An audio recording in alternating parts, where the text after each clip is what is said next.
How many jotos does it take to start a podcast? 3. Alejandro, Joaquin. And Charlie. Amid a pandemic, 3 brown queer men from Los Angeles connected through laughs, tears, and joterias.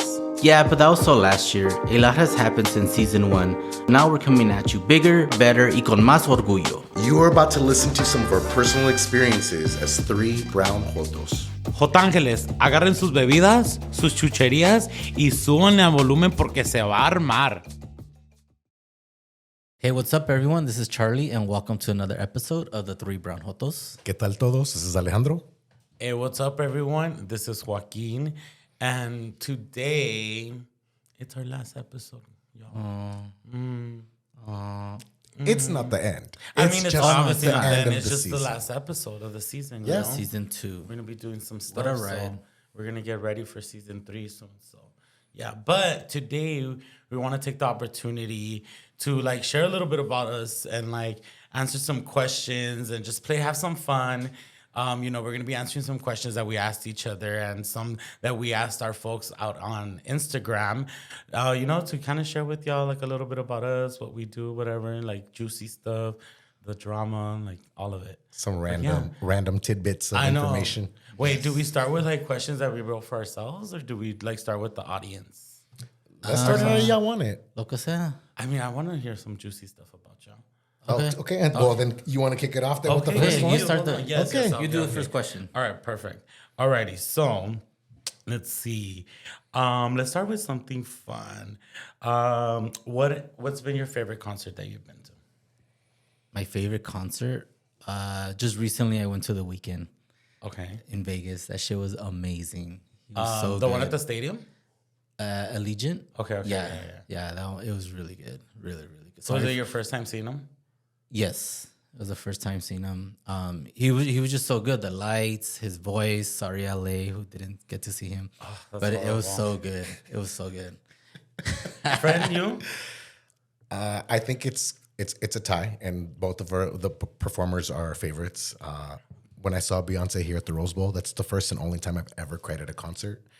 I find that really hard to believe, but okay. But I cried at that concert, and then you know how I feel about Bad Bunny. So any concert of Bad Bunny's is always going to be a turn up for me. I saw him pre-pandemic, and then I saw him recently, and yeah, that's a show every time. Yeah, That's a turn up every single time. Benito can get it. Yeah. At any time. Joaquin? Well, my favorite concert that I've ever been to was probably the first time I saw Mariah Carey. That was pretty impactful. Where was that? It was at the it used to be called the Universal Amphitheater. I don't know what it's called now. But yeah. At Universal Studios, right? Yeah. Yeah, I think so. Yeah, that one. Okay, what's up? So who has the next question? Charlie, you want to do it? I'll ask the next. Keep it juicy because we need to get it there. Oh, juicy. You want Yeah, juicy? before we get, I know y'all want drama and everything, but can we ease into it? No, way, así. Nomás te la meto así. Let me see. Okay, I'll do a fun one. If you won the lottery, what would you spend it on? You're Go, Alejandro. Okay. If I won the lottery, obviously the first things I would, the cliche things is pay off debt, pay off anything for my parents, splurge. I wouldn't quit working. I think I would just change my position in how I work within the same field. Does that make sense? Yeah. I would probably be more of on the donor side to an organization or to projects versus being the one delivering the services, especially as the más añejo of the group. Yeah. Wait, añejo? Yeah, I'm the older one of the group. Oh, I like that. Obvio. Okay, yeah, okay. What about So you, that would Joaquin? make, what would that would make me? The baby? Yeah. Me, okay. Honestly, I probably would be reckless as fuck for at least a year. I'm okay, I'm allowed to, I probably would shop a lot. Obviously pay off everyone's debt. I have a list of people, that I would pay off their debt. They know who they are. And then, just I think the same, continue to do the work that we do, but from a different perspective. Maybe fulfilling the gaps that we see, kind of filling those gaps so that we know that happen now in the work that we do. But yeah, just have a lot of fun too, because I love it. See if Mariah Carey could come perform at my birthday party. Oh, that'd be cool. Right? Yeah. Like, come on. Like, in my living room, just us. And I mean, like, that would never Mariah. happen, but that'd be cool. Friend, why? Okay, anyways. Well, what would Charlie, you what do would with you it? spend Like, your Disneyland? No, Some costumes. A swing. A sling. oh yeah. The cliche too. Oh, I would like pay for like my student loans. Yeah. My parents' home. The same with Alejandro. I wouldn't stop working. I would just still work in the HIV field, but at a different capacity. I would actually like to do scholarships as well for like Latinos going to school, things like that. But would you guys get the lump sum or like break it down? Oh, break it down. I don't know. For me, I think break it down. I think I always heard my mom say the lump sum. I heard that too. That Right? I guess And I was like, you get tax slash or something. well, yeah, because also like if you get it over time, like once you're like dead, that's it. Si te right? mueres, that's it, Like, what yeah. the fuck? Yeah, like yeah. what? Like I want to build some generational wealth. Okay, that makes sense. I would invest too in property. Oh, yeah. I would get somebody property Yeah. and then like just rent it out and shit. Yeah. All right. Get ourselves into the system. Yes. All right. I have a question for y'all both. Can I turn it? I'm deeper? ready. Yeah, Yes, yes. friend. Let's still roll. Out of all of the episodes that we've recorded this season, which one has been your favorite, and which one has been your least favorite? Ooh, that's a really. And I know that we didn't prep for this question, but that's kind of why I enjoy it. Okay. Joaquin, I'm gonna push you first. Okay. Hold on. Wait, why can't I remember what we recorded this season? Hold on. Like all the episodes off the top of my head. Wait, I really do have to look this up. I guess I'll go. My least favorite was probably the first one, just because we were just getting back into the game, and I feel like we still sounded a little nervous. First time in the studio, so that's probably my least. I felt like that was the least ready, prepared that I was. But then it was all smooth sailing after that. My favorite one, I don't know. I really enjoyed Angel's episode just because we talked about our community, how to like advocate for our community. The medical mistrust one. The medical mistrust, just because that's a topic that we don't talk about enough. And then Angel was just so eloquent and like speaking to us about it. So that was probably my favorite one. What about you, Joaquin? Okay, I figured it out. You pulled it together now? Yeah, I got it. Listo. I'm good. A ver. So I think my favorite was the Orgullo a lo Máximo, right? When we talked about pride and we talked about all like what that meant to us and, you know, participating in things and kind of like the building of community piece, right? And obviously my least favorite one was the sports one. Like, why? Like, but yeah, I get it. It was cute. But yeah, that was my least favorite one. I was like, I'm like, okay, let's talk about my traumas. Well, friend, I mean, just because you don't relate to that doesn't mean that. Well, that's I know, but it's about me right now. Oh, no los tres? Oh yeah, well, I mean, at this, yeah, I guess. What about you, Alejandro? I think I'm in agreement with my least favorite was probably the first one. And I think not necessarily because we weren't prepared, but we didn't know what to expect. Being in front of microphones, in front of a camera. I think what we have now is a completely different chemistry that just kind of shines through differently for me. And my favorite has probably been the one with the guests. I think each guest has brought something different, and I think that their point of view is important as well because I mean we're stationary here on this podcast, but bringing in a different point of view, like the two that we've had, the three that we had, I think it's really important. And so it's kind of a tie between the three that we've had as far as having a guest present. Yeah. So yeah, I agree. I really enjoyed the three guests. We hand selected each of them for a reason, and I think they bring value to our conversation. ¿Por qué te ríes, friend? Because I'm like reading some of these questions on the Okay, Instagram. go. Next question. It's so good. Here, And, choose like, a question that people cool. asked us. Here's a question. Is Tiffany mint green still the color? That was directed to me. That was you. directed Yeah. to you, Like Alex. what? And also, am I wearing that color right now? You kind of are. Okay, So it's not Tiffany. Tiffany blue is the color, but it's the Clinique green that I'm specific to. The one you're kind of wearing right now. Yeah, it's a wedding color. Wait, is there someone you know that's asking you this question? Yeah, Obvio. if I'm like, correct, okay. the episode in the X.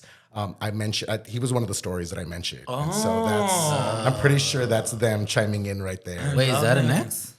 Yeah, that one's an yeah. I love an it. X. Okay, thank you for the unconditional support, X. What's up? Another good question. Which one of you is most likely to bring poppers to a baby shower?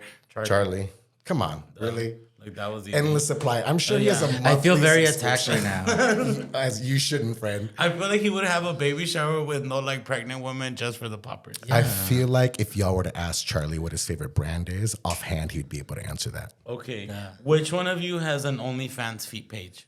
Alex. Not me. Alex. Friend, do you? I don't. You be showing off your callos? I don't have callos. I go get my pedicures. Okay. Yeah, no. And then let's see. Do you miss dancing the night away at Oz? Yes. Damn. Hell yeah. Oz was like everything. Oz was the shit. Were you even That was the first gay bar club that I ever went to.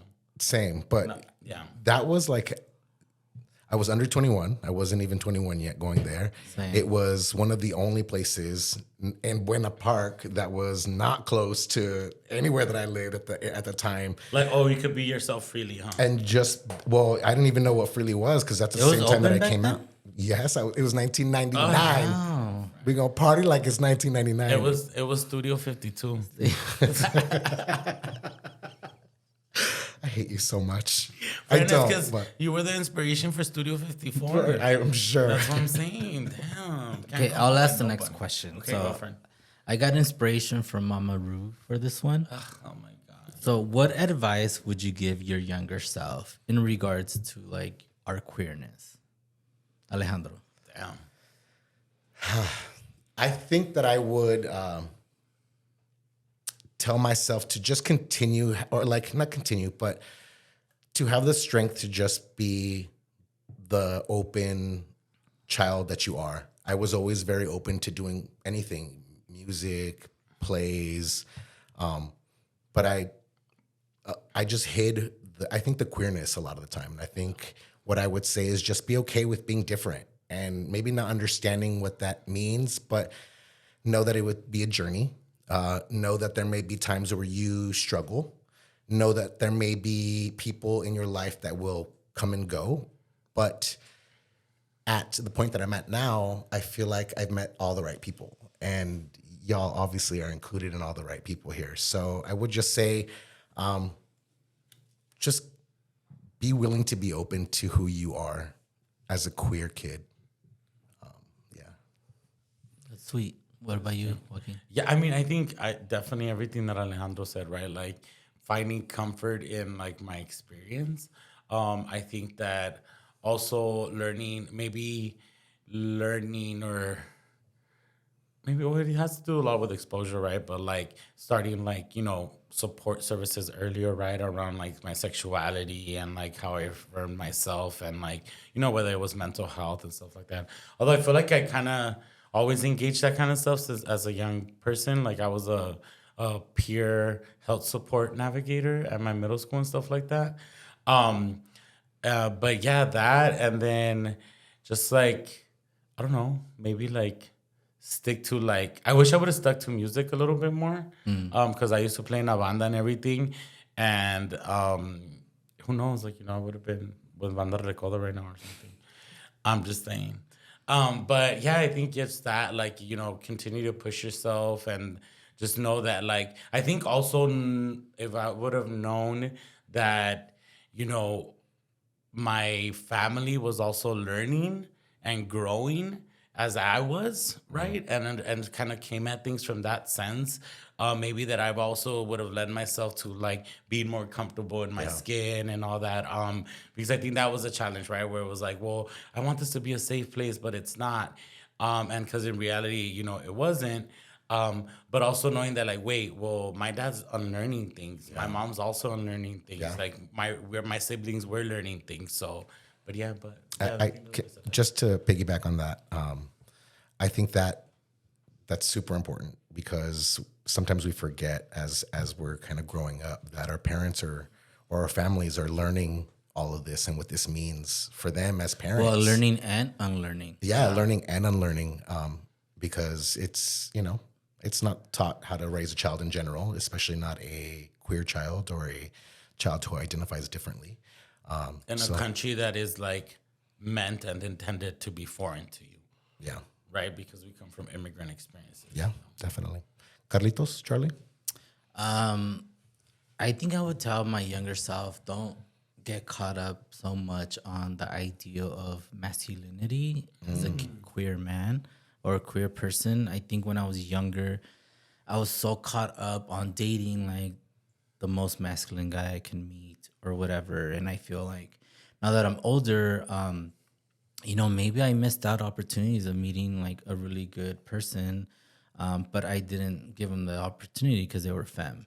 And I have so many friends that are femme and have taught me so much that I feel like I was, like looking back now, I was so caught up on like looking hard and shit, and all this machismo that I was instilled.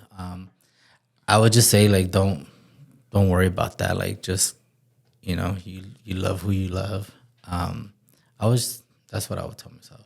Like, don't get caught up on all that. I also wish I would have told myself to like get a sugar daddy at an early age to shop for my stuff. Yeah, or like start fucking around earlier. Well, I don't know. know. Ustedes It's not dos. him, No, boy. yo contigo. Oh my God, friend. Like I wish I would have done poppers earlier. Fuck. Oh, sis, no. I didn't start until Sis, like my 30s. no. We could have not held a conversation with you at this moment. Okay, next question. Wait, okay, so then that kind of question. What has been the biggest splurge you have had this year? Biggest what? The biggest splurge, like what's the thing that you bought on yourself the most? That's maybe the most expensive or the most on yourself. Because we deserve it. We work hard. Shoes. Oh, no. Me and my up one pair of shoes or No, like up several? like me and my husband are bad at this. We buy a lot of shoes. Oh, friend. Like so many shoes. Like we don't even need shoes. Friends. The same shoes that your one friend said. What do you say about your shoes? Who? It was my ugly shoes. Yes, because I like colorful shoes. I hate buying white shoes. Wait, but was that your friend or was that just some random on Instagram? I think it was some random person. It was. That's how I remember. Yeah. But I think we splurge on shoes a lot. Like a lot. We don't even wear them all. And Friend, I totally feel that. Like we all know I recently moved to like Lancaster. And She rode there's over like here a on a Nike camel. store on the way. Yeah, for real. There's a Nike store on the way, and like literally, I'll be like, "Oh, I feel like let's go see what's going on. Let's see what's happening." And every time that I go see what's going on, something is going on. Like I walk out of there with a pair or two of shoes, and like I'm like, damn, like But yeah, I don't know. I think that might be. No, actually, no. I bought myself a bag that was pretty up there. I'm surprised it's not like bags and glasses. Oh, yeah. I and mean, yeah. Oh, well, yeah. vinyls. I mean, I didn't and- know we were going to give a detailed list of inventory. Like, that's not what's happening. But there's a bag that I really love that was a little. I think for me, I mean, I've been gifting myself with like trips and concerts. Okay. Which is and most of the concerts that I've been trying to do are out of state or different locations or remote. So, yeah, that's kind of what I've been spending on. I'm headed to Puerto Rico soon, doing Palm Springs in 2 weeks. After that, like, yeah. wait, in 2 weeks? I'm gonna be in 2 weeks. On the Oh no, wait, I'm going next weekend. All right. Okay. Oh, someone asked, what's your most embarrassing moment? Oof. Most embarrassing moment. I can give you this one. Okay, go. Oh wait, what? No, I'm just- I think for me, I was in high school at Garfield High School. It was my freshman year, so I went from private school to public school. So I had to. You went to Catholic school. I went to Catholic school for my junior high. So when I got to high school, I had to make friends again. Like learn how to social friend. Yeah, that's a thing, right? Yes. And so I thought I was cool. I remember I had like a shirt from fucking Miller's Outpost. It was in peace. It was an alien. But I remember Power 106 was there, and they were like in the field, and I was like on top of the bleachers. Tenía mi fucking lunch, and then I don't know, they were giving away something. And I ran, but like instead of going through the stairs, I went through the bleachers. Not this. Y me fucking caí. Not this. And I fucking rolled and shit. With and your like food? with my food, it like fell out all over me, and like people were looking at me and laughing. But I was like, well, thank God no one knows me. Like I didn't have any friends yet. But yeah, that was embarrassing. I feel like that happened 2 weeks ago to you too. No. That was in high school. So that was funny. I mean, as far as fall goes, What about you, friend? yeah, as far as fall goes, I've done that in high school too, where I slid down a pair of stairs during lunchtime from the top flight of the stairs all the way to the bottom side of the stairs because I stepped on a water bottle. It landed on her ass. Both of your stories always revolve around lunch. Yeah. Well, bitches are hungry. Can't you tell? Mine was probably that time we went on Chico's and I interrupted that drag show.